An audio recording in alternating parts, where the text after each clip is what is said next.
Gubernur Aceh diwakili Sekretaris Daerah Sekda Aceh Takwala menutup dengan resmi Pekan Olahraga Pelajar Popda ke-16 tingkat Provinsi Aceh di Melabo, Aceh Barat pada Minggu 26 Juni 2022. Penutupan acara itu dilakukan setelah seluruh rangkaian perlombaan berakhir dan para juara diumumkan. Salam olahraga!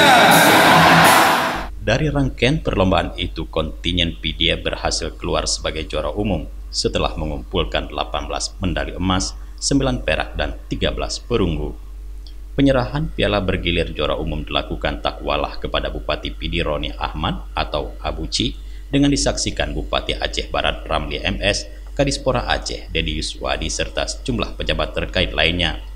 Dalam sambutannya, gubernur yang dibacakan Sekda Takwalah menyebutkan pemerintah Aceh menyampaikan apresiasi kepada seluruh panitia pelaksana, para ofisial dan atlet-atlet hebat yang telah berjuang dalam pelaksanaan turnamen hingga berjalan lancar dan penuh prestasi.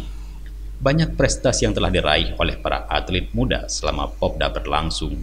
Kepada para siswa yang belum berhasil memperoleh prestasi, Takwalah juga menyampaikan pesan gubernur agar tidak berkecil hati dan patah semangat. Pelaksanaan Popda disebut telah membuktikan bahwa Aceh memiliki segudang atlet yang merupakan generasi muda dengan talenta dan keinginan besar untuk berkembang, yang di masa mendatang diharapkan dapat mengharumkan nama Aceh di kancah olahraga nasional dan internasional. Event itu juga diharapkan dijadikan sebagai sarana untuk menjaring bibit-bibit muda berbakat dan berkualitas yang nantinya akan difasilitasi, dibina, dan dikembangkan agar kelak dapat tampil sebagai atlet profesional. Dari Aceh Barat, Tim Liputan Aceh TV melaporkan.